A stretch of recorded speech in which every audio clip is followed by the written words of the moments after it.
فليعبدوا رب هذا البيت হে কুরাইশরা যদি ক্ষুধার সময় যদি তোমরা শীত গ্রীষ্মে নিরাপদে থাকতে চাও, যদি নিরাপত্তা পেতে চাও, ফালিয়াবুদু রাব্বা হাযাল বাইত, এই ঘরের মালিকের ইবাদত করো। কোন ঘর?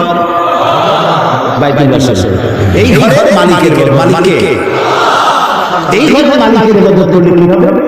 আল্লাহ তাআলা বলেন আল্লাযী আত'আমাহুম মিন জু'ইন ওয়া আমানাহুম মিন খাউফ। এই ঘরের মালিকের ইবাদত করো, কি হবে? ক্ষুধার সময় তিনি খাদ্য দিবেন, বিপদের সময় তিনি নিরাপত্তা দান করবেন। সুবহানাল্লাহ। আমরা তো চাইতেই চাই, আমার ক্ষুধার সময় খাবার চাই, বিপদের সময় নিরাপত্তা চাই। কে দিতে পারবেন? কে দিতে পারবেন? আল্লাহ তাআলা দিতে পারবেন। আমরা কি জান্নাতে যেতে চাই? বলেন যেতে চাই?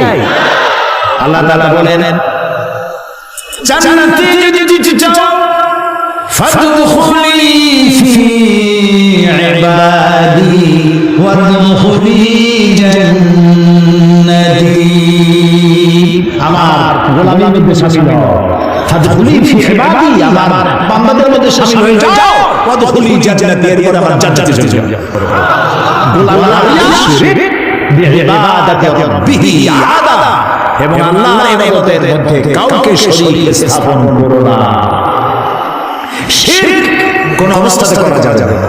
শিরক সম্পর্কে নবী করিম সাল্লাল্লাহু আলাইহি ওয়াসাল্লাম একটা দৃষ্টান্ত দিয়েছেন, দারুণ দৃষ্টান্ত। শিরক ভয়াবহ জিনিস, শিরক সহজে বোঝা যায় না, সবের নিয়ত মানুষ শিরক করে। এই শিরক বোঝা কঠিন, সেই জন্য রাসূলুল্লাহ একটা দৃষ্টান্ত দিয়েছেন। অমাবস্যার রাত, কিসের রাত? অমাবস্যার রাতে কালো পাথরের উপর থেকে কালো পিঁপড়া যদি যায়, চিন্তা করেছেন? অমাবস্যার রাত, মানুষ নিজে দেখে না, পাথরটা কি রঙের? ওর উপর থেকে যাচ্ছে ঠিকই, দেখা যায়। এইটা যেমন দেখা যায় না, মানুষ নিজের অজান্তে না জেনে এরকম শিরকের মধ্যে মুবতালা হয়ে যায়। এই জন্য শিরকে বাঁচতে হবে। কিয়ামতের দিন আল্লাহ তাআলা তার বান্দাকে, যে বান্দাকে জান্নাত দিতে ইচ্ছে করবেন, পাহাড় পরিমাণ গুনাহ যদি থাকে, আর আল্লাহ যদি ইচ্ছে করেন ওই বান্দাটাকে জান্নাতে দিবেন, আল্লাহ তো বেপরোয়া, কার কাছে আছে তো দিয়ে দেওয়া লাগে, তিনি তার কোন বান্দাকে জান্নাতে দিবেন। গুনাহ করেছে জীবনে বহু, আল্লাহ বলেন তোর মাফ করে দিলাম। কেউ বলতে পারবে যে আল্লাহ মাফ করলেন কেন? আল্লাহ যদি মাফ করতে চান, ফেরেশতাকে বলবেন, ফেরেশতা দেখো তো তার আমলনামায় কোন শিরক আছে নাকি? কোন শিরক যদি না থাকে, ইমান যদি হয়, আল্লাহ বলবেন মাফ করে দিতে চাও জান্নাতে। তবে ভালো কাজ করতে হবে, তাহলে কিয়ামতের দিন কার সাথে দেখা হবে? আল্লাহর সাথে দেখা হয়ে যাবে। সুবহানাল্লাহ বলেন না? আল্লাহর সাথে দেখা হবে। আল্লাহু আকবার। যে অনুষ্ঠানে, জান্নাতের যে অনুষ্ঠানে আল্লাহ তাআলা তার বান্দাদের সঙ্গে দেখা করবেন, সেই অনুষ্ঠানের কোন এক কোনায় কানায় আল্লাহ যেন আমাদেরকে একটু থাকার বসার তৌফিক দান করে দেন। আল্লাহ জীবনের সব ক্ষেত্রে ইবাদত হবে আল্লাহ তাআলা। আর ইবাদত কাকে বলে? এক কথা বলে দিলাম, আল্লাহর হুকুম মাফিক জীবন পরিচালনা করা, রাসূলুল্লাহর বিধান অনুযায়ী জীবন পরিচালনা করার নামটাই হলো ইবাদত। এখন আপনি যাই করেন, আল্লাহ এবং রাসূলের হুকুম মাফিক হতে হবে। রব্বুল আলামিন কোরআনে কারীমের মধ্যে বলেছেন আল্লাযী খালাকাল মাউতা ওয়াল হায়াতা লিয়াবলুয়াকুম আইয়ুকুম আহসানু আমালা। আমি পরীক্ষার জন্য এই জীবন দিয়েছি, তোমাদেরকে পরীক্ষা হবে। এই পরীক্ষা জীবনের মৃত্যু দুটোই দিয়েছি পরীক্ষা করার জন্য। এই পরীক্ষায় যেন তোমরা পাস করতে পারো। পরীক্ষা আসছে, এখন প্রশ্নপত্র সব পাস করে দেওয়া হয়েছে। প্রশ্নগুলি সঠিকভাবে আদায় করুন, প্রশ্নগুলি পড়ুন এবং জীবনটাকে সেইভাবে গড়ুন। নামাজটা সহি করে আদায় করুন। বহু মুসলমান আছে নামাজ পড়ে না, নামাজ পড়তে জানে না। নবী সাল্লাল্লাহু আলাইহি ওয়াসাল্লাম বলেছেন সাল্লু কামা রাআইতুমুনি উসাল্লি, নামাজ পড়ো সেইভাবে যেভাবে আমাকে তোমরা পড়তে দেখো। সুবহানাল্লাহ। আর রাসূলুল্লাহ কেমনে নামাজ পড়তেন? এইটা আনাস বর্তমান বিশ্বের শ্রেষ্ঠ হাদিস বিশারদ আল্লামা নাসিরউদ্দিন আলবানী তিনি ইন্তেকাল করেছেন। আল্লাহ পাক তাকে জান্নাতুল ফিরদাউসের মেহমান বানায় বলেন আমিন। তার লেখা বই আছে রাসূলুল্লাহ সাল্লাল্লাহু আলাইহি ওয়াসাল্লামের নামাজ, বইয়ের নাম রাসূলুল্লাহ সাল্লাল্লাহু আলাইহি ওয়াসাল্লামের নামাজ, ছোট ছোট বই। এই বইটা আপনারা কিনবেন। এই বইটা যেভাবে লেখা আছে নামাজ সেইভাবে পড়বেন। নামাজ রাসূল করিম ঠিক যেভাবে পড়েছেন ওই কাজ আপনি আন্দাজে পড়লে হবে না। টুকটুক করে কয়েকটা সেজদা দিলে হবে না। তাদের আরকান একটা সেজদা থেকে আরেকটা সেজদার মাঝখানে সময় দিতে হবে, রুকু থেকে দাঁড়ায় সময় দিতে হবে, ধীরে ধীরে নামাজ পড়তে হবে। অথচ আমরা নামাজ পড়ি সব থেকে ব্যস্ততার সাথে দ্রুত রকেট সার্ভিস। কোরআন শরীফের ভিতরে নামাজের গুরুত্ব সর্বাধিক দেওয়া হয়েছে। নামাজের কথা কয়বার বলা হয়েছে? 82 বার। 82 বার আল্লাহ পাক বলেছেন নামাজ আদায় করো। 82 বার বলেছেন। আর নবীজি বলেছেন না দিনা লিমান লা সালাতা লাহু, যার কাছে নামাজ নাই তার কাছে দ্বীন বলে কোনো জিনিস নাই। মান তারাকা সালাতান মুতাআম্মিদান ফাকাদ কাফারা, ইচ্ছে করে যে ব্যক্তি নামাজ ছেড়ে দিল কাফের হয়ে গেল, বলে নাউযুবিল্লাহ। কিয়ামতের দিন বুখারী শরীফের হাদিস আল্লাহ পাক বলেছেন কিয়ামতের দিন সর্বপ্রথম আল্লাহ জিজ্ঞেস করবেন বান্দা নামাজ পড়ছো কিনা। প্রথম প্রশ্ন কি? বলেন প্রথম প্রশ্ন কি? নামাজ কবুল, তার সমস্ত নেক আমল মঞ্জুর। নামাজ কবুল হবে না, কোনটাই মঞ্জুর হবে না। কথা বুঝতে পেরেছেন? নামাজ সঠিকভাবে আদায় করতে হবে। নবী করিম সাল্লাল্লাহু আলাইহি ওয়াসাল্লাম ইন্তেকালের 5 দিন আগে থেকে যারা আক্রান্ত হলেন, রোগাক্রান্ত হলেন, জ্বরে আর মাথার যন্ত্রণায় অস্থির হয়ে যেতে লাগলেন, বেহুশ হন, আবার হুশ হন। যে দিন ইন্তেকাল করবেন তার আগের দিনও তিনি যোহরের নামাজ পড়ার জন্য সাহাবীদের কাঁধের উপরে ভর দিয়ে নামাজ পড়তে গেছেন। পা উঁচু করে নিতে পারেন নাই, পা টেনে টেনে নিয়েছেন। তিনি সেখানে খুতবা দিলেন, বললেন আমার উম্মতেরা, এই পৃথিবীতে আল্লাহ রাব্বুল আলামিন তার এক বান্দাকে পৃথিবীর সব জাগতিক সম্পদ দিতে চেয়েছিলেন, কিন্তু সেই বান্দা সব জাগতিক সম্পদকে উপেক্ষা করে আল্লাহর সঙ্গে দিদার করা বেশি পছন্দ করেছেন। কেউ কিছু বুঝলো না। হযরত আবু বকর রাদিয়াল্লাহু তাআলা আনহু খুব কাঁদতে লাগলেন। তিনি বুঝতে পেরেছেন যে এই পৃথিবীতে সমস্ত সম্পদ দিতে চেয়েছিলেন আল্লাহ, যাকে তার নাম বিশ্বনবী। তিনি সবগুলো উপেক্ষা করে আল্লাহর সঙ্গে দিদার করা বেশি পছন্দ করেছেন। আমরা অতি তাড়াতাড়ি নবীজি থেকে নবীর এতিম হয়ে যাব। পরের দিন শেষ নামাজের ওয়াক্ত হলো, আযান হয়ে গেল, মসজিদে মুসল্লিরা ভরে গেছে, সাহাবায়ে কিরাম সব এসে গেছেন। হুজুরের জন্য বহুক্ষণ অপেক্ষা করার পর হযরত আবু বকর রাদিয়াল্লাহু তাআলা আনহু তিনি ইমামতির জায়গায় দাঁড়িয়ে গেছেন। নবীজি বেহুশ অবস্থায় ছিলেন ঘরের মধ্যে। হুশ আসার পর তিনি হযরত আয়েশাকে বললেন, আয়েশা, মসজিদে নববীতে এখন কি হতেছে? তিনি বললেন, নামাজ হচ্ছে, লোকেরা আপনার অপেক্ষা করেছে, কিন্তু আপনাকে না পাইয়া দীর্ঘক্ষণ অপেক্ষা করার পর আপনাকে না পেয়ে আমার বাবার অনুমতিতে তারা নামাজ পড়তেছে, কিন্তু মুসল্লিদের মধ্যে কান্নার রোল পড়ে গিয়েছে। তাদের ধারণা হয়েছে নবীজির জায়নামাজে যখন হযরত আবু বকর দাঁড়ায় গেছে, নবীজির পিছনে নামাজ পড়া আমাদের পিছতে হবে না। নবী বলছেন, আয়েশা, মসজিদে নববীর দরজাটা খুলে দাও, আমি নামাজের দৃশ্য দেখতে চাই। দরজা খুলে দেওয়া হলো। নবীজি কোন রকম মাথা উঁচু করে মসজিদে নববীতে নামাজের দৃশ্য নিজে অবলোকন করে আবার শুয়ে পড়লেন। হযরত আয়েশা লক্ষ্য করে দেখেন নবীজির চোখের পানি দিয়ে কোনা দিয়ে পানি বের পড়ছে। হযরত আয়েশা প্রশ্ন করলেন, ইয়া রাসূলুল্লাহ, নামাজের দৃশ্য দেখি কাঁদছেন কেন? হুজুর বলেন, আয়েশা রে, এটা কোনো দুঃখের পানি নয়, আমি কাঁদতেছি এই নামাজের জামাত কায়েমের জন্য তায়েফের ময়দানে অনেক রক্ত ঝরেছে, বাবা ওহদের ময়দানে দান শহীদ হয়েছে, সাহাবায়ে কেরাম জীবন দিয়ে দিয়েছে। আজ আমি দেখতে পেলাম আমার উম্মতেরা জামাতে নামাজ পড়ছে। আমার ধারণা হলো ভবিষ্যতে কিয়ামত পর্যন্ত আমার উম্মতেরা এইভাবে জামাত বন্দী হয়ে নামাজ আদায় করবে। নবীজি আবার বললেন, মসজিদে নববী থেকে আজার কেউ বাড়ি যায় না, সবাই কাঁদে। আজ রাত বোধহয় নবীজি কাটাবেন না। মেয়েরা কাঁদতেছে, সাহাবায়ে কেরাম কাঁদতেছে, আজওয়াজে তাহরাত তারা কাঁদতেছে।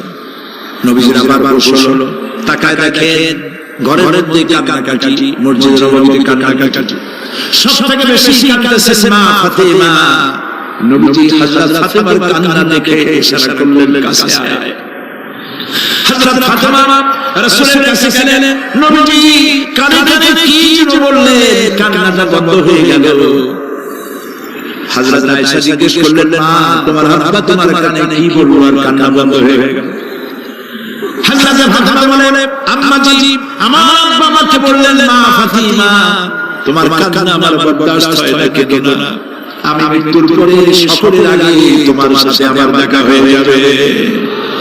হযরত ফাতেমা বলছেন, আম্মা জি আমি বুঝতে পেরেছি আমার আব্বার এই কথার অর্থ কি। নবীজির ইন্তেকালের পরে আত্মীয় স্বজনের মধ্যে সবার আগে আমার মৃত্যু হবে, আর আমার পিতার সাথে আমি মিলিত হতে পারবো। আর যখন শেষ হয়ে গেল, নবীজি হুঁশ হয়েছে, তাকায় দেখেন হযরত জিবরাইল দাঁড়ানো। হযরত জিবরাইল নবীজির চেহারা মুবারকের দিকে তাকায় বলেন, আসসালামু আলাইকা ইয়া রাসূলুল্লাহ। আল্লাহ আপনাকে সালাম বলেছেন, আর আল্লাহ পাক জানতে চেয়েছেন আপনার মুখে আপনি কেমন আছেন। আল্লাহ জানেন আপনার অবস্থা কি, তারপরেও আপনার মুখে শুনতে চেয়েছেন আপনি কেমন আছেন। নবীজি বলছেন, জিবরাইল বড় কষ্টে আছি, বড় যন্ত্রণা, বড় কষ্ট। হযরত জিবরাইল বলছেন, ইয়া রাসূলুল্লাহ আজকে এক নতুন ফেরেশতা আমি সাথে করে নিয়ে এসেছি। এই ফেরেশতা পৃথিবীর কোন নবী অথবা কোন মানুষের কাছে যাওয়ার জন্য অনুমতি চায় না। আজ আপনার কাছে অনুমতি ভিক্ষা চায় কাছে আসার জন্য।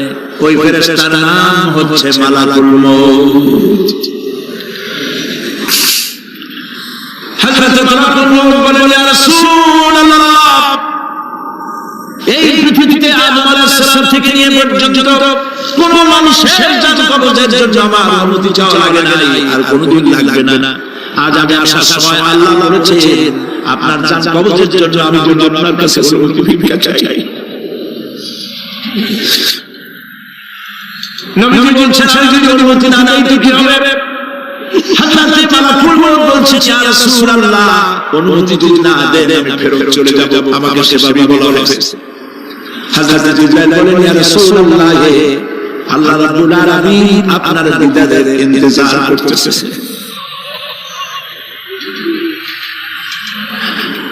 নবীজি বলছেন, মালাকুল মউত তুমি জান কবজে যা শুরু করো।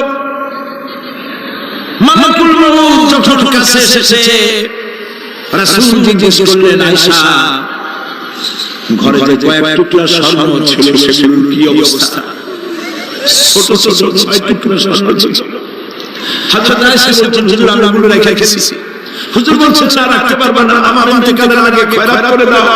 মুহাম্মদ সাল্লাল্লাহু আলাইহি ওয়াসাল্লাম আল্লাহর কাছে অবস্থায় উঠবে না, তার ঘরের ভিতরে সোনা ছিল, দিয়ে দাও, খয়রাত করে দিয়ে দাও। হযরত মালাকুল মউত রাসূলের জানা কবর শুরু করে দিলেন। রাসূলুল্লাহ জীবনের শেষ কথা বললেন, আসসালাতু আসসালাত ওয়া মা মালাকাত আইমানুকুম। আমার উম্মতেরা বিদায় লগ্নে বলে গেলাম, নামাজ নামাজ ছেড়ে দিল না।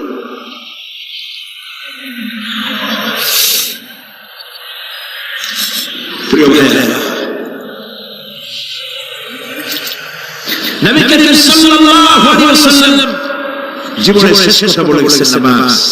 সেই নামাজে আমাদের যত অবহেলা, স্ত্রীকে নামাজ পড়ান, বউকে নামাজ পড়ান, ছেলেমেয়েকে নামাজ পড়ান। দোকানদার ভাইরা যখন আযান হয়ে যাবে দোকান বন্ধ করে দেন, আপনি আপনার কর্মচারীরা নামাজ পড়তে যান। যখন সময় নামাজ পড়তে গেছে এই সময় বিক্রি করলে যা লাভ হইতো, এরপরে বিক্রি করলে আল্লাহ 10 গুণ বেশি বরকত করতে পারেন কিনা? পারেন কিনা? আল্লাহর বিশ্বাস করেন, আল্লাহ আল্লাহর বরকত দিবেন। আপনার কর্মচারী, দোকানদারে, বাড়ি ঘরে স্ত্রী পুত্র পরিজন যারা আছে সবাইকে নামাজি বানান, নামাজি বানানোর জন্য চেষ্টা করেন। নামাজ, রোজা ইত্যাদি করুন, মিথ্যা বলবেন না, ওজনে কম দিবেন না, খাদ্যে ভেজাল দিবেন না, ঘুষ খাবেন না, ঘুষ দিবেন না, মানুষের উপর অত্যাচার করবেন না, কাউকে কষ্ট দিবেন না। মানুষ যেন আপনার ব্যবহারে কষ্ট না পায়। আল্লাহ পাক বলেছেন ওয়া কুলু লিন-নাসি হুসনা, মানুষের সাথে সুন্দর সুন্দর কথা বলো। নবী করিম সাল্লাল্লাহু আলাইহি ওয়াসাল্লাম বলেছেন মানুষের সাথে যদি হাসি মুখে কথা বলো একটা সাদকা দেওয়ার সমান সওয়াব হয়ে যাবে। মানুষকে ভালোবাসো, গরিবদের ভালোবাসো, তাদের অর্থ করি দাও, পয়সা করি দাও, তোমার যা আছে দিতে থাকো। কুয়ার পানি যত উঠাবে তত কুয়ার পানি ভালো থাকবে, আর পানি উঠাবেন না কুয়ার পানি পচে যাবে। এই জন্য আল্লাহর রাস্তায় পয়সা যত ইনকাম হচ্ছে খরচ করতে থাকেন, আল্লাহ পাক দিতে থাকবেন। আল্লাহ পাক বলেছেন যে সাদকার মালকে আল্লাহ বৃদ্ধি করে দেন, আর দান সাদকা যারা করে না, যাকাত দেয় না, তাদের মালকে আল্লাহ ধ্বংস করে দেন, হালাল করে দেন। এগুলোর দাম নাই, অশান্তি বাড়বে। বউ কথা শুনবেন না, সন্তানের কথা শুনবেন না, মা বাবা তোমার শান্তি আর অশান্তি। আর আল্লাহ আল্লাহতে থাকুন, আল্লাহ শান্তি বাড়ায় দেবেন। আমরা বলি আমিন। প্রিয় ভাই সব, আমি কিছু আলোচনা আজকে আল্লাহ পাক যা করাইছে সেগুলি যেন আল্লাহ আমাদের আমল করার তৌফিক দেন। আমি মাঝে মাঝে ভয় পাই, একদিন থেকে খবর নিশ্চিত হবে যে সাইদে বিদায় হয়ে গেছে। সেদিন খালি হাতে যেন আল্লাহর কাছে না যাই, আমি যেন আসামি না হই যে আমি যা বলছি মানুষকে 40 বছর একটানা যা বললাম আমি নিজে আমল করতে পারি, এরকম ভিক্ষুক যেন আমি না হই। আমি যা মানুষকে বলেছি আমি যেন তা আমল করতে পারি। আমি আপনাদের কাছে দোয়া চাই। আমরা কেউ পারবো না, এই যে দেখা হলো আবার দেখা নাও হতে পারে। সেই জন্য আমরা আমাদের জীবনকে যত তৈরি করি, আপনারা কোরআন শরীফ পড়ুন, দ্বীন শিখুন, ঈমান শিখুন, ভালো থাকুন, ভালো হয়ে চলুন। আল্লাহ রাব্বুল আলামিন পরীক্ষার জন্য আমাদেরকে ময়দানে ছেড়ে দিয়েছেন। প্রশ্ন কি হবে আল্লাহ সব বলে দিয়েছেন। প্রশ্ন কি হবে? তোমার যৌবন এ ব্যাপারে প্রশ্ন করা হবে, কোন পথে ইনকাম করেছো প্রশ্ন করা হবে, কোন পথে খরচ করেছো প্রশ্ন করা হবে, দ্বীনের ইলম যতটুকু হাসিল করেছিলে তার কতটুকু নিজে পালন করেছো, আর দ্বীনের দাওয়াত কতটুকু মানুষের কাছে পৌঁছায়ছো। প্রত্যেকটি ব্যাপারে কিয়ামতে আল্লাহর কাছে জবাব দিতে হবে। এই জন্য কবি বলছেন আমার সে জিंदगी बनती है ये जन्नत भी व जहन्नम भी, ये खाके अपनी फितरत है ना नारी ना नूरी। মানুষের জীবন আমল দিয়ে গঠন হয়, আমল দিয়ে জীবন গড়ে, নইলে এই মাটির তৈরি দেহ জান্নাত আর জাহান্নামের কিছু দিয়ে তৈরি হয় না। আপনি ইচ্ছে করলে দেহটাকে জাহান্নামের জন্য উপযোগী করতে পারেন, ইচ্ছে করলে দেহটাকে জান্নাতের জন্য উপযোগী করতে পারেন। এটি আপনার ইখতিয়ারে আল্লাহ দিয়েছেন।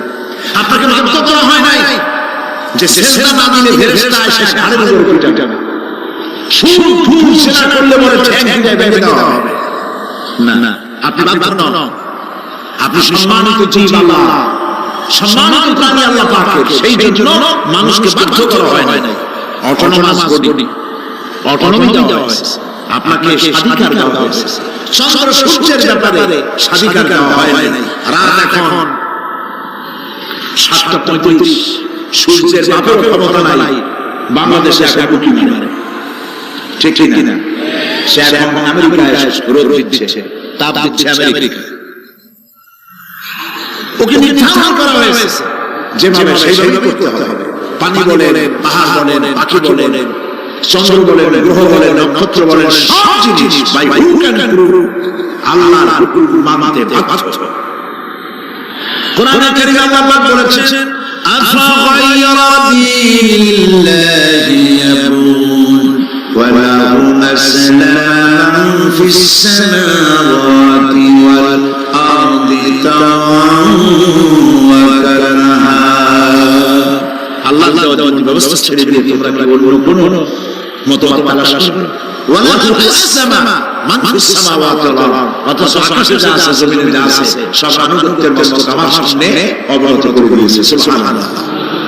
মানুষকে আল্লাহকে খিয়াল দিয়েছেন, ইচ্ছে করলে মাহফিলে আসতে পারেন, ইচ্ছে করলে সিনেমা দেখতে পারবেন, অসুবিধা নেই। অসুবিধার জন্য কিয়ামত, ওখানে হিসাব হবে। এখানে আপনি সূর্য চন্দ্র ফেরেশতা, ফেরেশতার কোনো মাজাল নাই, কোনো ইখতিয়ার নাই আল্লাহর হুকুমের বাইরে কিছু করে। আল্লাহ যা করতে বলেছেন তাই করতে হবে, বাইরে এক চুলও নড়তে পারবে না। কিন্তু মানুষ করতে পারবে, মানুষ ইচ্ছে করলে নামাজ সারতে পারে, ইচ্ছে করলে আল্লাহর অবমাননা করতে পারে। এটা তার বিচারের জায়গা না, এটা হলো পরীক্ষার জায়গা। এটা কিসের জায়গা? পরীক্ষার জায়গা। এখানে আপনি কামাই করলে ওখানে কিছু পাবেন, এখানে কামাই না করলে কিছু পাবেন। আরো সোজা করে বলি, কোন কৃষক, যে কৃষক আষাঢ় মাসে শ্রাবণ মাসে জমি চাষ করে না, পৌষ মাসে তার গোলায় ধান আসবে। কথা বুঝেছেন না? বুঝেছেন? পৌষ মাসে গোলায় ধান আসবে, কোনো ব্যাপারও বলবেন না যে তুমি তো চাষ করো নাই, তুমি তোমার জমির ফসল তোমার ঘরে আসবে কেন? কাজেই এই দুনিয়ায় পরীক্ষা খেলে এখানে রেজাল্ট হয়, এখানে কাজ লাগাইলে এখানে ফল দেয়। কিন্তু মানুষের জন্য আল্লাহ যে আমল তৈরি করেছেন, পরীক্ষা নিলে সেই পরীক্ষার রেজাল্ট এখানে হবে না, পরীক্ষার রেজাল্ট আউট হবে কোথায়? আখিরাত। বলেন সবাই কোথায় হবে? পরীক্ষার রেজাল্ট আউট হবে কোথায়? আখিরাত। এখানে আপনি যে জামাই করবেন এখানে রিটার্ন দেওয়া হবে না, এখানে যে জামাই করবেন সমস্ত কামাই 700 গুণ বর্ধিত আকারে কিয়ামতে আল্লাহ আপনার হাতে ধরাই দিবে। আল্লাহর ওয়াদা কোন মিথ্যা? মিথ্যা হয় রাজনৈতিক দলের নেতারা, এই জাতীয় লোকেরা যারা মঞ্চে আসে আর বলে যে আমাদের ভোট দেন, আমরা ক্ষমতায় যাইতে পারলে আপনারা না খেয়ে কেউ মরবেন না, কিন্তু ঠিক এই মরবে তা হয় না। সে শুনলাম এই যে নির্বাচন একটা চলতেছে, স্লোগান বাপ দাঁড়াইছে, ছেলে তো বলে রবি ভাই আমার ভাই, তোমার বাপের নাম রবি। তারপরে শুনলাম বলতেছে বেগুন ভাইয়ের চরিত্র, আজকাল নাম রাখতে আদর করে বেগুন কোটর, বেগুন ভাইয়ের চরিত্র ফুলের মতো পবিত্র। আমি আরেকজনের পাশে সাথে বলে নামাজ পড়ে না, একটা করে বেগুন ফুলের মতো চরিত্র। তো দুনিয়ার ময়দানে আপনি যা জামাই করবেন এখানে রেজাল্ট আউট হবে, এখানে আপনি পাবেন ফল, এখানে পাবেন। যা করবেন এখানে গাছ লাগাবেন, ফল লাগাবেন, এখানে পাবেন। আর আল্লাহর জন্য যেটা করবেন সেটা ফল, সেটা রেজাল্ট কিয়ামতের বাইরে। সুবহানাল্লাহ। এখানে পরীক্ষা দেওয়ার জন্য কেউ ফেল করে, ম্যাট্রিক পরীক্ষা দিয়ে ফেল করেছে, ফাজল পরীক্ষা দিয়ে ফেল করেছে, আবার পরীক্ষা দিয়ে পাস করার সুযোগ আছে, আবার ফেল করেছে, আবার পরীক্ষা দিয়ে পাস করার সুযোগ আছে। 10 বার যদি ফেল করে আরো 10 বার পাস পরীক্ষা দিয়ে পাস করার সুযোগ আছে। কিন্তু কিয়ামতের দিন আল্লাহ রাব্বুল আলামিনের জীবনের পরীক্ষায় কোন মানুষ যদি আল্লাহর আদালতে ফেল করে বসে একবার, দ্বিতীয়বার পরীক্ষা দেওয়ার আর কোন সুযোগ নাই। এই পৃথিবীতে যদি কেউ নিম্ন আদালতে মামলায় হেরে যায়, জজ কোর্টে করবে, যদি হেরে যায় হাইকোর্টে করবে, হেরে গেলে আপিল করবে সুপ্রিম কোর্টে, সুপ্রিম কোর্টেও যদি হেরে যায় তাহলে প্রেসিডেন্টের কাছে আপিল করবে। সুযোগ আছে কয়েকবার। কিন্তু কিয়ামতের দিন জীবনের আদালতে কোনো মানুষ যদি একবার ফেল করে বসে, জীবনের মামলায় যদি একবার হেরে যায়, দ্বিতীয়বার আপিল করার আর কোনো জায়গা নাই। সে আখিরাতে রেজাল্ট আউট হবে। আমরা সব মরে যাব, আমরা সব কি হব? সব মরে যাব। আল্লাহ পাক আমাদেরকে উঠাবেন না। মানুষকে কবরে রাখার সময় আমরা কি বলবো? মিনহা খালাকনাকুম, জানেন না? পড়েন, মিনহা খালাকনাকুম ওয়া ফিহা নুঈদুকুম ওয়া মিনহা নুখরিজুকুম তারাতান উখরা। এই মাটি দিয়ে তোমাকে তৈরি করা হয়েছে, এই মাটির মধ্যে রেখে গেলাম, এক থেকে আবার তোমাকে উত্থিত করা হবে। কে বলতেছেন এই কথা? আল্লাহ পাক বলছেন, আল্লাহ তাআলা বলছেন। কি নিষ্ঠুর এই পৃথিবী! ভেবে দেখেছেন কি একবারও কি ভেবে দেখেছেন এই পৃথিবী কত নিষ্ঠুর? এই সন্তান সন্ততি সব একটি মোহ, একটি মায়া, একটি মহব্বত, একটি প্রতারণা। যে বউয়ের জন্য হারাম ইনকাম করেছেন, যে সন্তানদের জন্য হারাম ইনকাম করেছেন, জান দিলেন, রক্ত দিলেন, জীবন দিলেন, সারা রাত কষ্ট করেছেন, দৌড়দৌড়ি করেছেন। যখন মরে গেলেন, যে বাচ্চাটা আপনি করে না নিলে পরিবার জান্না হয় না, সেই বাচ্চা বলবে, মাকে বলবে, মা বাপের লাশ জেনে আছে, আমার সেখানে নিও না, আমার ভয় করে। ঠিক ঠিক না?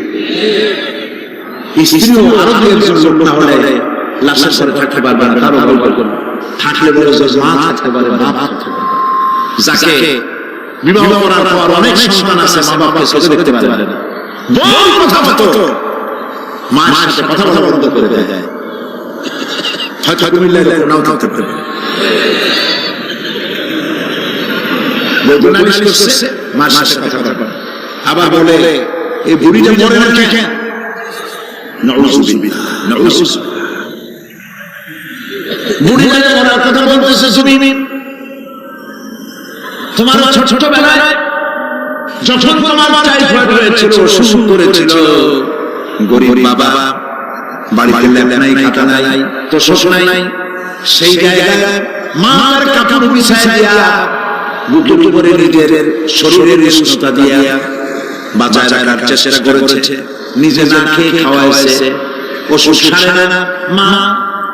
ওই মুমূর্ষু বাচ্চার সেরানে তার মাথার কাছে বসে তাহাজ্জুদের নামাজ পড়ে কোরআন শরীফ তেলাওয়াত করে, চোখ দিয়া পানি পড়ে আর বলতে থাকে, রব্বুল আলামিন আমার জীবনটারে দিয়া আমার কলিজার টুকরা সন্তানটারে বাঁচাইয়া দাও। যে মা নিজের জীবন দিয়া সন্তান বাঁচাইতে চাইল, সেই সন্তান আজকে বউ পাইয়া মাকে ভুলে যায়, মায়ের সাথে খারাপ ব্যবহার করে। আল্লাহ রাব্বুল আলামিন বলেছেন, মা বাবার সঙ্গে খারাপ ব্যবহার করো না, ভালোবাসায় কথা বলো। ওয়া কুল্লাহুমা কাওলান কারীমা, সম্মানসূচক কথা বলো। মা বাবার জন্য দোয়া করো আমার কাছে। কে বলতেছে? আল্লাহ তাআলা বলছেন, দোয়া করো আমার কাছে এই ভাষায়, রাব্বিরহামহুমা কামা রাব্বায়ানি সাগীরা। পড়ে সবাই রাব্বিরহামহুমা কামা রাব্বায়ানি সাগীরা। আয় আমার রব, আমার মা বাপ যেমন ছোটবেলায় আমাকে অত্যন্ত যত্ন করে লালন পালন করেছে, আল্লাহ তাআলা তুমি দয়া করে আমার মা বাবাকে তোমার রহমত করে লালন পালন করো। সুবহানাল্লাহ। প্রত্যেকটা আমাদের দোয়া সকলে এই দোয়া করবেন, মনে থাকবে, মনে থাকবে। প্রিয় ভাই সব, সেই কিয়ামতের মাঠে আমাদেরকে উঠতে হবে, আল্লাহর দরবারে উঠতে হবে। সেই সময় আমাদের কেউ উপকার করবে না।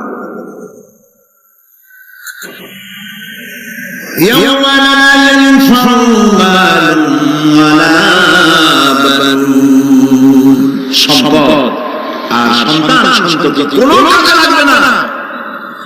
মা তার সন্তানকে চিনবে না, সন্তান তার মাকে চিনবে না, বাবা তার সন্তানকে চিনবে না, কেউ কাউকে পরিচয় দিবে না। কি মারাত্মক অবস্থা! মানুষ চরম অসহায় হয়ে যাবে। চতুর্দিকে ফেরেশতারা আনাগোনা, সূর্য মাত্র এক হাত উপরে, প্রচন্ড তাপ নিয়ে সূর্য অবস্থান নেবে, মাথার চাঁদি ফেটে গিয়ে গুনাহগারের মাথার মগজ গলে গলে পড়তে থাকবে। পিপাসার যন্ত্রণায় জিহ্বাটা ঝুলে কুকুরের মতো করে নাসাল পর্যন্ত ঝুলে পড়বে। কেউ কাঁদবে না, কেউ জিজ্ঞাসা অনেক লোক আছে পুরে কাছে মুরিদ হয় আর মনে করে বিশ্বাস করে কিয়ামতে সুপারিশ করবে। আয়াতুল কুরসির মধ্যে আমরা পড়ি, মান আল্লাযী ইয়াশফাউ ইনদাহু ইল্লা বিইজনি। কে আছে এমন, কার হিকমত আছে আল্লাহ পাকের বিনা অনুমতিতে কথা বলে? সুবহানাল্লাহ। কোথা থেকে কোথা খাজা বাবা হারায় যাবে। ইব্রাহিম আলাইহিস সালামের মতো পয়গম্বর কি মনে করে? আল্লাহর ওলি। ইব্রাহিম আলাইহিস সালাম আল্লাহ কি? আল্লাহর ওলি।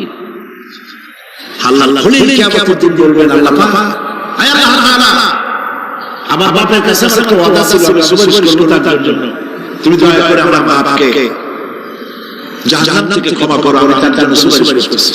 আল্লাহ তাআলা বলবেন, ইব্রাহিম তোমার সুপারিশ মঞ্জুর হলো না। কথা বুঝতেছেন না? বুঝতেছেন? ইব্রাহিম আলাইহিস সালাম যদি বাপের জন্য সুপারিশ করতে না পারে, ইব্রাহিম আলাইহিস সালাম তিনি যদি তার বাপের জন্য সুপারিশ করে যদি ব্যর্থ হন, আপনার প্রশাসন ক্যামেরা চিন্তা করেন। নবী করিম সাল্লাল্লাহু আলাইহি ওয়াসাল্লামকে প্রশ্ন করা হয়েছে, হে রাসূল, আপনার আব্বা আম্মার অবস্থা কি হবে? কথা কি শুনেন নাকি? আপনার আব্বা আম্মার অবস্থা কি হবে? নবী করিম সাল্লাল্লাহু আলাইহি ওয়াসাল্লাম বলেছেন, আমি আমার আব্বা আম্মার কোনো উপকারে আসব না। ইন্না লিল্লাহি ওয়া ইন্না ইলাইহি রাজিউন। তাহলে কোন সাহসে মনে করতেছেন কোন পীর কোন একটা বিদেশ থেকে দেশ থেকে একটা নাজিল হলো আর ওটার পিছনে পিছনে দৌড়াবেন, সে আপনারা নাজাত দেবে, তার পায়সা পাবেন। এই পায়সা দিয়ে কত মুসিবত পাবেন। টাকা ইনকাম করার জন্য মানুষকে দূর পথে পরিচালনা করছে অনেক পীর। হাসান খালি মানুষের টাকা দেয় জামা হয় না পকেট, খালি টাকা নিয়ে সমান ঘুরে দিতে চতুর্দিক দিয়ে বাইরে বোঝা যায় নাই। কিন্তু অনেক পীর আছে ঢাকা শহরে বড় বড় মার্কেটের মালিক, আমি জানি বড় বড় মার্কেটের মালিক, বিরাট ব্যবসায়ী, জামা পরিষ্কার করে না 2 মাস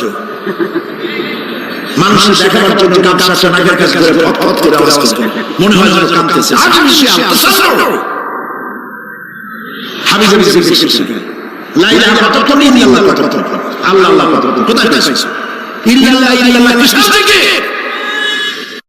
ইল্লাল্লাহ মানে কি? আল্লাহ ছাড়া, আল্লাহ ছাড়া, আল্লাহ ছাড়া, আল্লাহ ছাড়া কি? কাজী রাসূলুল্লাহ যা করলেন বিদআত, এই সব পীরের কাছে চলেন না, মনে থাকবে।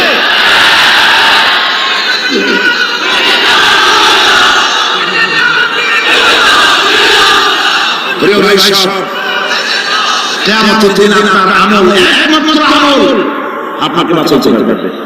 এই কোরআন শরীফে আল্লাহ পাক বলেছেন, ইয়া আইয়ুহাল্লাযীনা আমানু আবতাগু ইলাইহিল ওয়াসিলা, হে বিশ্বাসীরা ওয়াসিলা করো।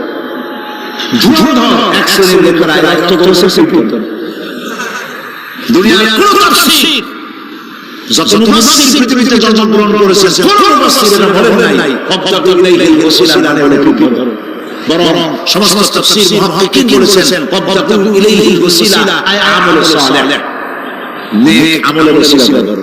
সুবহানাল্লাহ, নেক আমলের ওসিলা ধরো। প্রিয় ভাই সব, ধান্দাবাজি ছাড়তে হবে।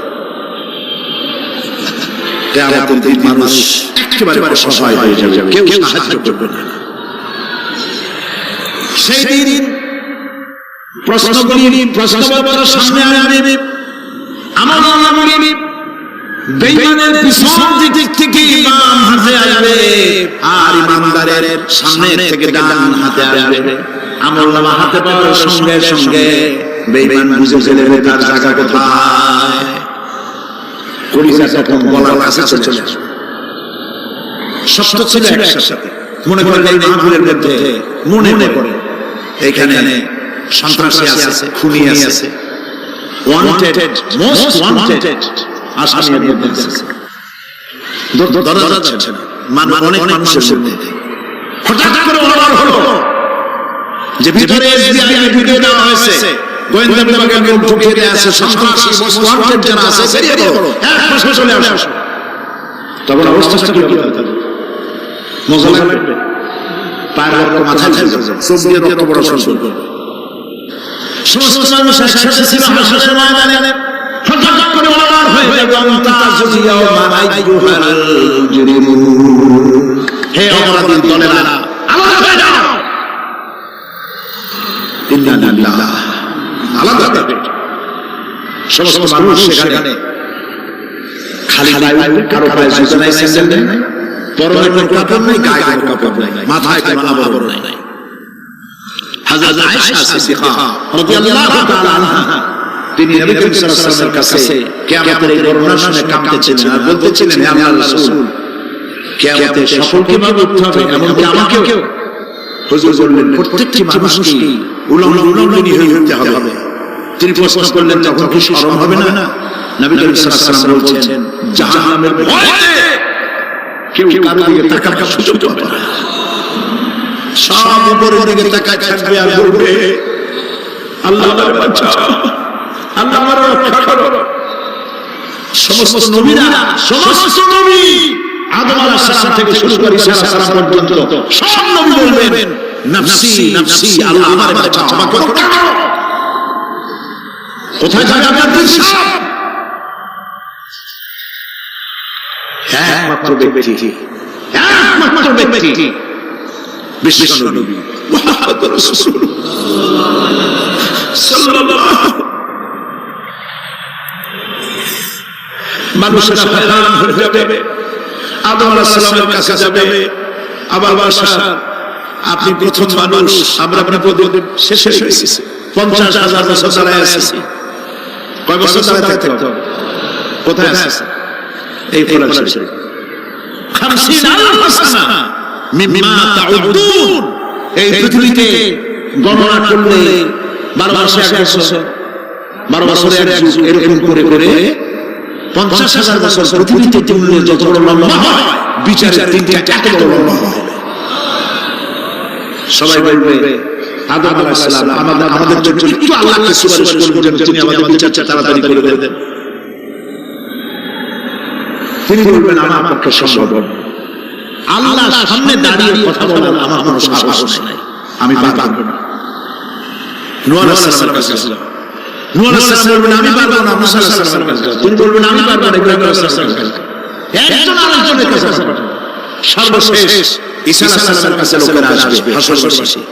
ঈসা আলাইহিস সালাম বলবেন আমি তো পারবোই না, কারণ পৃথিবীর শত শত কোটি নাসারা আমাকে আল্লাহর ছেলে বলেছে, অথচ আমি তাদেরকে বলতে বলিনি। আমি নিজের ব্যাপারেই আজকে শঙ্কিত, আমার তারা আল্লাহর ছেলে বলছে, আল্লাহ আজকে আমার সাথে কি ব্যবহার করবেন আমি তো জানি না।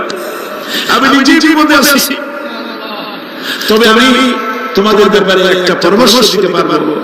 একজন ব্যক্তি আছে যার কাছে গেলে তিনি কথা বলতে পারবেন, তিনি বিশ্বনবী রাহমাতুল্লিল আলামিন জনাব মুহাম্মদ রাসূলুল্লাহ সাল্লাল্লাহু আলাইহি ওয়াসাল্লাম। তার কাছে চলুন, হাসরবাসী তার কাছে চলে যাবে। নবীজি সকলের কথা শুনে সিজদায় পড়ে কাঁদতে থাকবেন। তিনি বলবেন হাসরবাসীর কাজ শেষ করবেন, এই কাজ আমার কাজ, আমি বলবো আল্লাহ পাককে। তিনি সিজদায় পড়ে কাঁদবেন, রব্বুল আলামিন প্রশ্ন করবেন, হে আমার রাসূল আপনার তো আজকে কান্দার দিন, আপনি কাঁদবেন কেন? আমি আপনাকে মাকাম মাহমুদ দিয়েছি, কাউসারের নবী বানাইছি। আপনি জান্নাতে প্রবেশ করার আগে কেউ বেহেশতে যাইতে পারবে না, এই সম্মান দিয়েছি, কাঁদবেন কেন? নবীজি বলেন রব্বুল আলামিন যা তুমি আমার জন্য বরাদ্দ রেখেছো সব আমি পেয়েছি বা পাবো, আমি কাঁদি আমার উম্মতের কি হবে? আল্লাহ রাব্বুল আলামিন তাকে পারমিশন দিবেন, আপনার নেককার জান্নাতুল উম্মত বলে আপনি বেঁচে নিন। নবী করিম সাল্লাল্লাহু আলাইহি ওয়াসাল্লাম বিশেষ ভাবে আল্লাহর পারমিশন পেতে রেখে আল্লাহর দরবারে কথা উচ্চারণ করার ক্ষমতা কেন হবে না? সুবহানাল্লাহ। এই কথা ভাববার কোনো কারণ নাই। কোন বিশ্বের অনেক মুরিদ আছে, সব মুরিদ দুনিয়া না তো জিন্দাবাদ, পীর সাহেব জিন্দাবাদ, এই সমস্ত বাবার কামেলা লাগবে না। ওয়া কুল্লুহুম ইয়াতি ইয়াওমাল কিয়ামাতি ফারদ। কিয়ামতের দিন প্রত্যেককে একজন একজন করে আসতে হবে আল্লাহর দরবারে। আল্লাহ বলেন একজন একজন একজন মিছিল করার উপায়। আল্লাহ রাব্বুল আলামিনের দরবারে হাজির হয়ে যাবে সেই কঠিন হাসরের ময়দানে। বাঁচার জন্য নবীজি দোয়া শিখিয়ে দিয়েছেন, দোয়া করো আল্লাহুম্মা হাসিবনি হিসাবান ইয়াসীরা।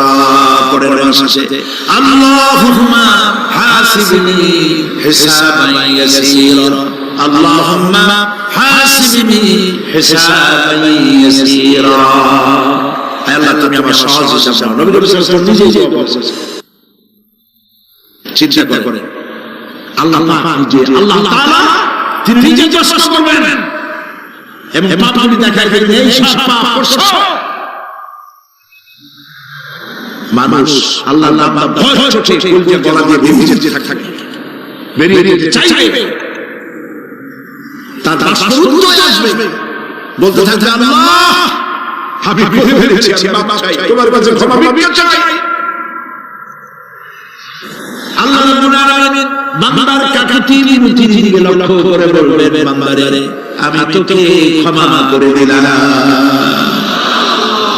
এটা হলো হিসাব, সহজ হিসাব। এই সহজ হিসাব কার কিসমতে আছে, কার কিসমতে নাই আমরা কেউ জানি না। এই দুনিয়াটাকে আল্লাহ পাক বানাইছিলেন পরীক্ষা নেওয়ার জন্য। কি জন্য? পরীক্ষা নেওয়ার জন্য। পরীক্ষা যার যে বয়স এখন আছে, এখানে আমার যা বয়স, আপনার যা বয়স, এই বয়সে যা যা করছি এখন হিসাব করেন। ছোটবেলায় ওই মাসের কাঁটা গলার মধ্যে ঢুকছিল, তখন ক্লাস 2 পড়ি। এরকম একটা ঘটনা মনে আছে কিনা? মনে নাই? অন্যের বাড়ি আম পাড়তে গিয়ে বাড়িওয়ালার সামনে পড়ছিলেন, থাপ্পড় দিয়েছিল, এসব কথা মনে আছে না? আছে কিনা? এই ছোট ছোট ছোট কথাগুলি কোন পুকুর পাড়ে আসার খাইছিলাম, কেডা মারছিল, সেই ছোটবেলা থেকে এই পর্যন্ত এই ছোট কথাগুলো যদি মনে থাকে, তাহলে বড় বড় পাপ কি করছেন তা মনে নাই। তাহলে নিজের হিসাব নিজে কর, কিয়ামতে আল্লাহ পাক আমলনামাগুলো হাতে দিবেন, বলবেন পড়ো ইকরা কিতাবাক, বড় বড় আমলনামা, তুমি তোমার হিসাবের জন্য আজকে তুমি নিজেই যথেষ্ট। পড়ে দেখি কি করছো। ইন্না লিল্লাহি ওয়া ইন্না ইলাইহি রাজিউন। হযরত ওমর ফারুক রাদিয়াল্লাহু তাআলা আনহু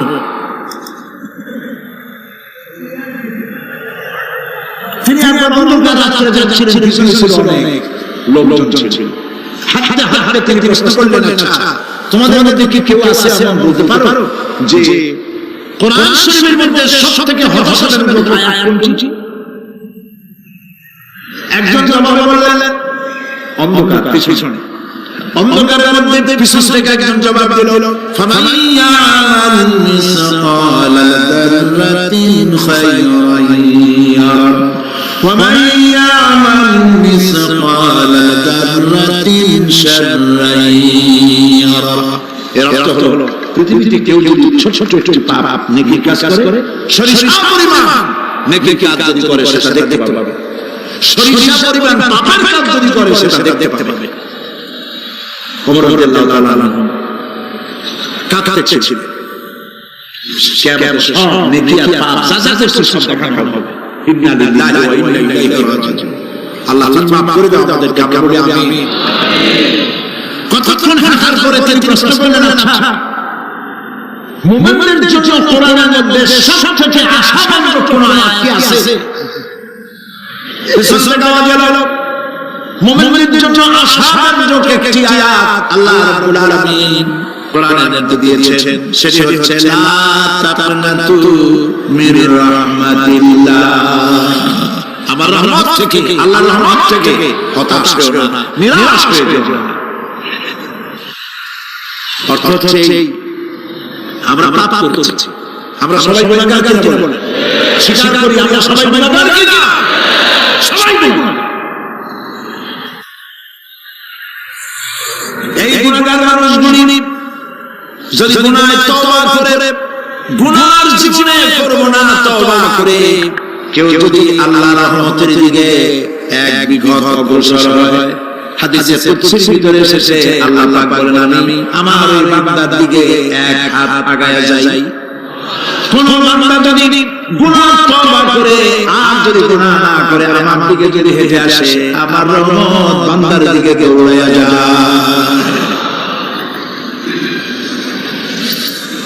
আল্লাহ গজবের চাইতে রহমত বেশি।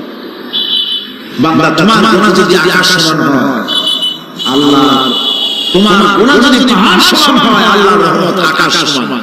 তোমার গুনাহ যদি আকাশ সমান হয়, আল্লাহর রহমত তার আরশে আজিম হয়ে গেছে। মাফ চাও, ক্ষমা চাও, তওবা করো, জীবনে গুনাহ আর করবে না। যে ব্যক্তি তওবা করবে, গুনাহ থেকে বাঁচবে, আল্লাহ তাদেরকে রক্ষা করবে। প্রিয় ভাইরা, এই দুনিয়ার জিন্দেগি, পৃথিবীর মহব্বতে আমরা পাগল হয়ে গেছি সবাই, শুধু টাকা টাকা টাকা ছাড়া দুনিয়াটা টাকা। दुनिया का मजा ले लो, दुनिया तुम्हारी है। खाओ दाओ फुर्ती करो, দুনিয়াটা নষ্ট করবে, এগুলি শয়তানদের কথা। কাদের কথা? শয়তানদের কথা। আল্লাহ বলেছেন কুলু ওয়া তাতাক্কাউ, খার ভর্তি কর, মাতাউন কালিল সুম্মা মাওয়াহুম জাহান্নাম ওয়া বিসাল মাসীর। সামান্য কয়েক দিনের জন্য দালাল কোঠা বানাইয়া ভর্তি কর, এরপরে জায়গা হবে জাহান্নাম। জায়গা হবে কোথায়? জাহান্নাম। প্রিয় ভাইরা, এই দুনিয়াটার দৃষ্টান্ত একটা পরের স্ত্রীর মতো সুন্দরী যুবতী, রূপবতী, স্বাস্থ্যবতী পরের একটা স্ত্রী। এইটা দেখে আফসোস করে কোনো লাভ আছে? জবাব দেন, যারা কথা বোঝেন তারা জবাব দেন। অন্যের সুন্দরী তরুণী রূপবতী যুবতী, রূপ ছটায় চতুর্দিকে আলোকিত, এরকম একটা পরের রূপ দেখে আফসোস করে কোনো লাভ আছে? ওর তো বিয়ে হয়ে গেছে, তুমি আফসোস করে লাভ, গলা দিয়ে বললেও লাভ নাই। এই পৃথিবী একটা সুন্দরী পরস্ত্রীর মতো, একে যত মহব্বত করবেন আল্লাহর রহমত থেকে তত দূরে চলে যাবেন। আর এই দুনিয়ার উপর যত লাথি মারবেন আল্লাহর দিকে তত আগায় যাবেন। খালি টাকা চাই, টাকা টাকা। বাড়ি একটা আছে, ৬টা চাই, দোকান ৫টা আছে, ৬টা চাই, গাড়ি একটা আছে, ৫০টা চাই। এই চাই আর চাই, খাই আর পাই, এই করতে করতে মানুষের জীবন শেষ হয়ে যায়। আহারে, একেবারে খালি হাতে চলে গেল। ইন্ডাস্ট্রি করে থাকলো, বাড়ি করে থাকলো, গাড়ি করে থাকলো, তিনখান কাপড় নিয়ে চলে গেল। আহারে, ছেলে মেয়ে বউ চোখের ভেতর পানি ফেলাইল ওই দিন, আর কিচ্ছু না, কবরের মধ্যে রেখে দিল। এখন কবরের ভিতরে ফেরেশতা চলে এসেছে। বেঈমান হয়ে যদি মারা যায়, থাকে ঈমান নিয়ে মরে নাই, বেঈমান হয়ে মারা গেছে, কলেমা মনে আসে নাই। জিজ্ঞেস করা হবে মান রব্বুকা মা দীনুকা মান নাবিয়ুকা, কে তোমার রব, কি তোমার দ্বীন, কে তোমার নবী? বেঈমান বলবে হায় হায় লা আদরি, জানি না। নাউযুবিল্লাহ, বলে নাউযুবিল্লাহ, জানি। এখানে আপনি মুখস্থ করে বলি যে ওখানে জবাব দিতে পারবেন এমন তো হবে না। আমল করতে হবে, আমল তৈরি করতে। আমল মানে কি এইটা না যে আপনি বসে বসে তসবিহ করবেন, এর আমল যে লোক খুব আমলদার, খুব আমল করে। আমলের ইংরেজি হচ্ছে ওয়ার্ক, বাংলা হলো কাজ। তো কেউ বসে বসে কোনো কাজ নাই তো দিতেছে, এটা আমল হলো। আপনার সমস্ত কাজগুলো হতে হবে আল্লাহর খুশি করার জন্য। দোকানদারি করবেন আল্লাহর খুশি করার জন্য। আচ্ছা, ওখানে পরে আসছে।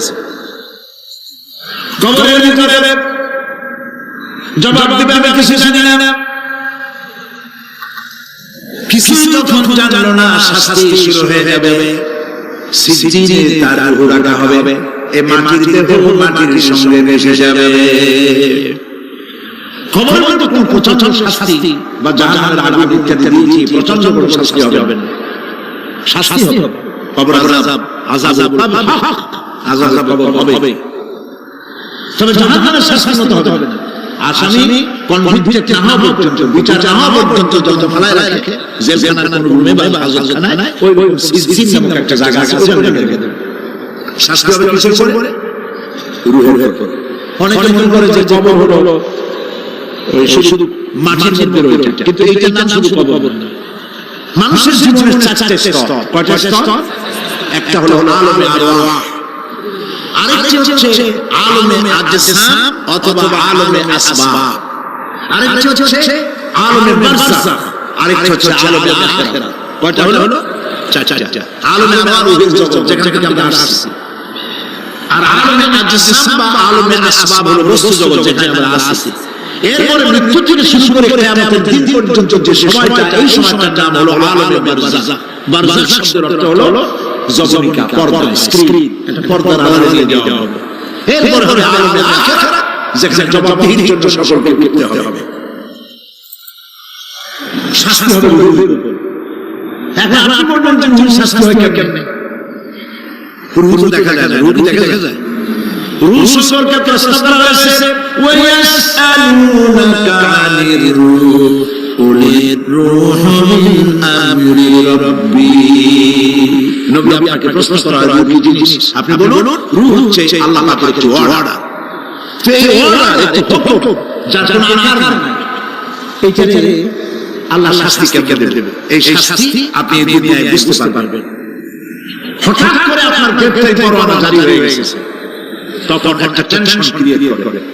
এই শাস্তিটা কোথায় গড়ুন করে না গড়ুন করে ঘুমায় আছেন, স্বপ্নে দেখতেছেন বাগে তাড়াইতেছে, বউ কাছে শোয়া, পুলিশে তাড়াইতেছে, বাগে তাড়াইতেছে, সাবে তাড়াইতেছে, ঘেমে ভয়, আপনি ভয়তে ঘেমে হার্টবিট বাড়ছে, ঘুম থেকে জেগে বউরে ধমকাচ্ছেন যে আমার বাগে তাড়াইলো, তুমি একেবারে ডান দিকে জলজল ঘুমাইতেছো, বুঝতে পারেন যে কিনা এই যে বাগে তাড়াইলো, পুলিশে তাড়াইলো, সাবে তাড়াইলো, ঘুমের মধ্যে কষ্টে ঘাম বেরিয়ে গেল, এই শাস্তিটা কিছু করে হলো, এটা আল্লাহ দেখাই দিলেন, মরার পরে এর থেকে মারাত্মক কঠিন শাস্তি ওর উপর হবে, তারপরে বডি বানানো হবে জাহান্নামে দেওয়ার জন্য।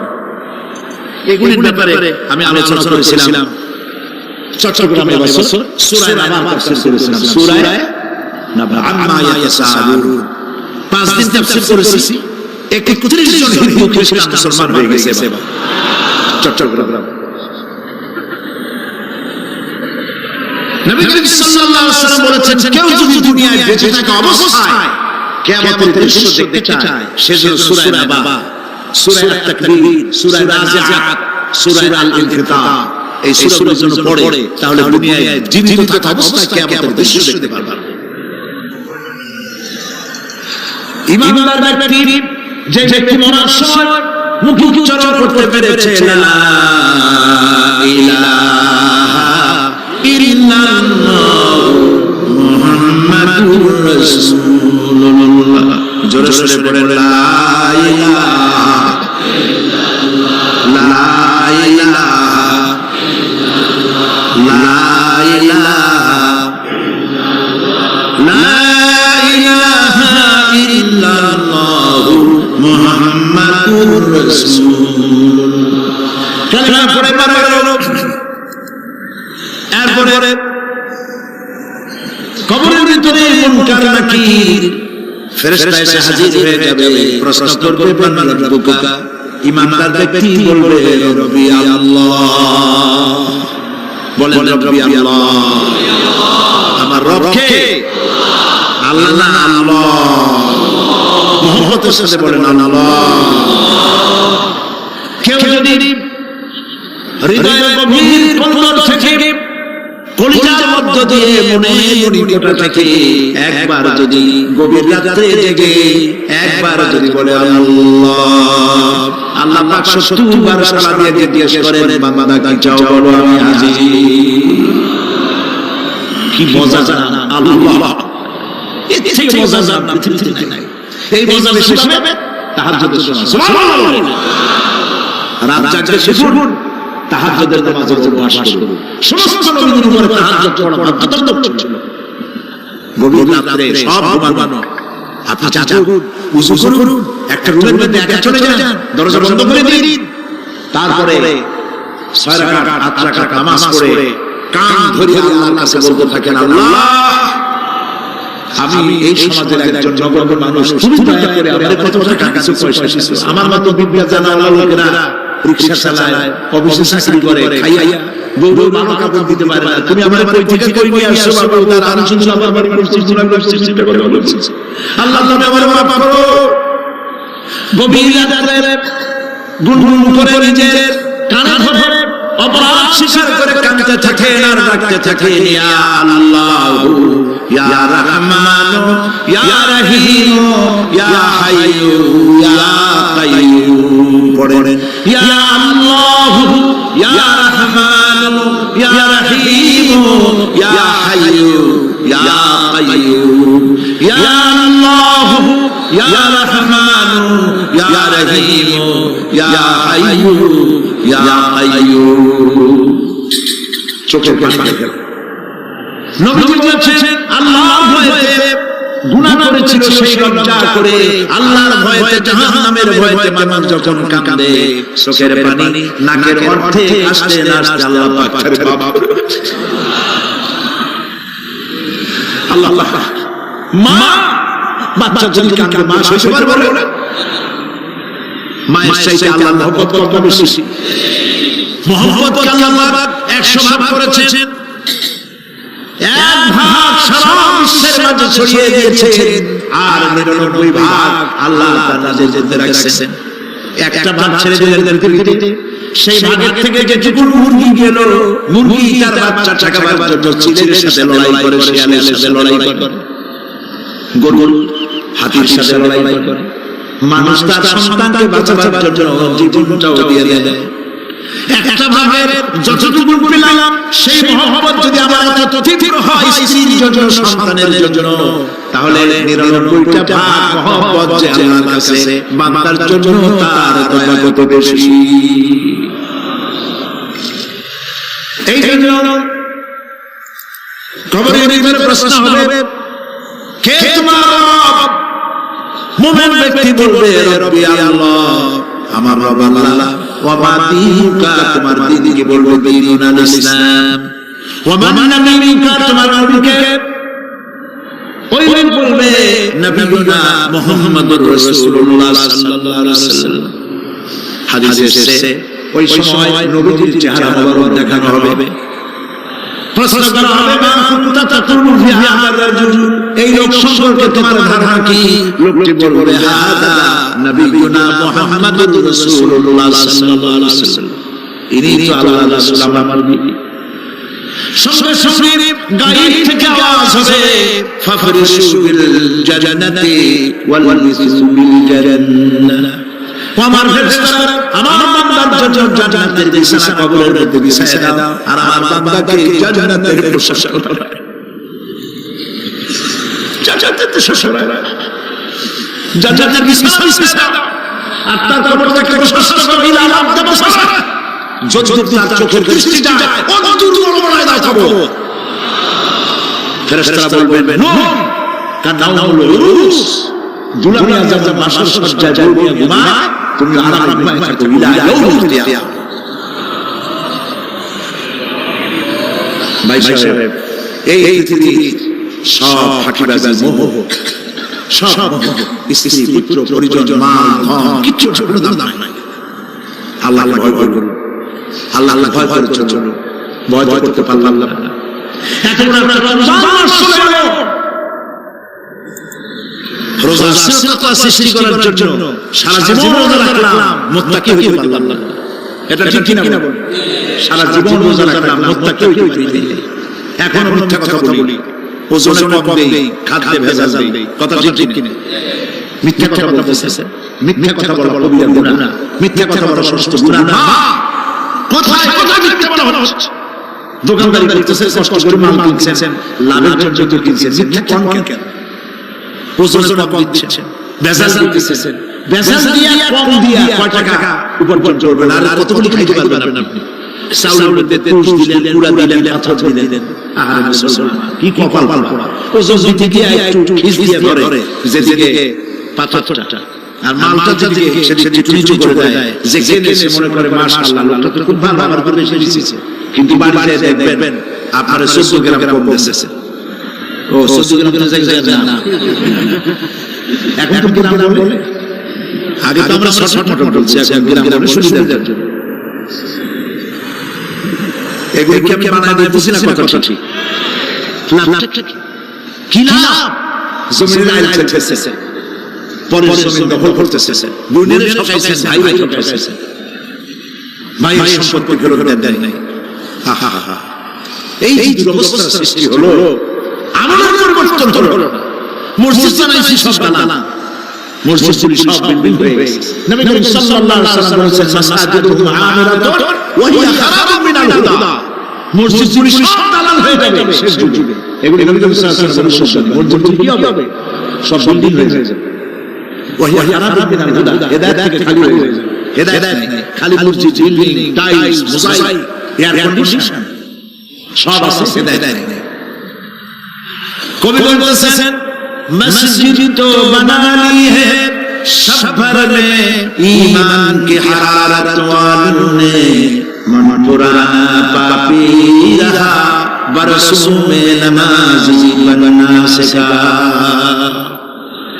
মন চাইছে তাড়াতাড়ি করে মসজিদে বানানো হয়েছে, কিন্তু বছর বছর নামাজ পড়লো, মন সেই পুরানা পাপী হয়ে গেছে, সেই পাপ থেকে সে বাঁচতে পারে না।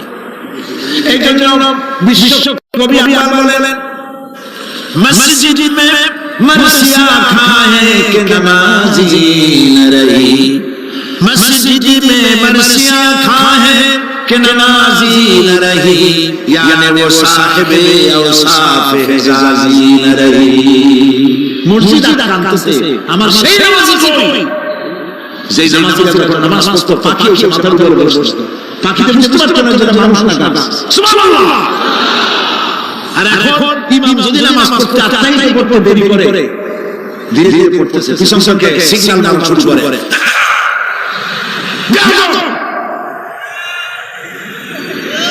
ইমাম যদি নামাজের মধ্যে ইমামকে কখনো বলায় না সেটি আপনি ডিক্টেট করতে পারবেন না আপনি নামাজ নষ্ট হয়ে যাবে অনেকে করে কিনা বল কোন নিজের শেষ হয়ে গেছে এই জন্য ইমাম করে না কেন সে বলতে আসে এটা ফাসলামি করার জায়গা প্রিয় ভাই সব সুতরাং আমল যদি ভালো হয় মসজিদ সুন্দর বানায় লাভ হবে না আমল যদি ভালো হয় সুন্দর জামা টুপি করে লাভ হবে না শরীরে হইছে ক্যান্সার আর মাথা কাটতেছে টুপি এসেছে লাভ আছে বলেন লাভ আছে কোনো লাভ নেই আমল পরিবর্তন মিথ্যা শাস্তি হবে মিথ্যা শাস্তি হবে ওয়াদা করতে পারবেন যে মিথ্যা বলবো না পারবেন ওজন কম দেব না ওয়াদা করতে পারবেন জমিনের আইন ছেড়ব না পরে নষ্ট করব না অহংকার করব না পারবেন তাহলে জান্নাতের রাস্তা ক্লিয়ার হবে নইলে ক্লিয়ার হবে না ওয়াদা করি বলেন ইয়া আল্লাহ দুই হাত উঁচু করে বলেন ইয়া আল্লাহ তোমার পবিত্র নামে কসম করি ওয়াদা করি যতদিন পর্যন্ত মালাকুল মউত আমার মাথার কাছে না আসতেছে ফরজ নামাজ ফরজ রোজা ছেড়ে দেব না ইয়া আল্লাহ আর মিথ্যা কথা বলবো না ওজনে কম দেব না খাদ্যে ভেজাল দেব না অধীনস্থ নারীদেরকে বেপরোয়া রাখবো না অহংকার করবো না সুদ খাবো না সুদ দেব না ঘুষ খাবো না ঘুষ দেব না শিরক করবো না বিদআত করবো না আল্লাহ তাআলা তুমি দয়া করে আমার ওয়াদা কবুল করো আমিন। আল্লাহ কবুল করুন সবাই বলেন আমিন।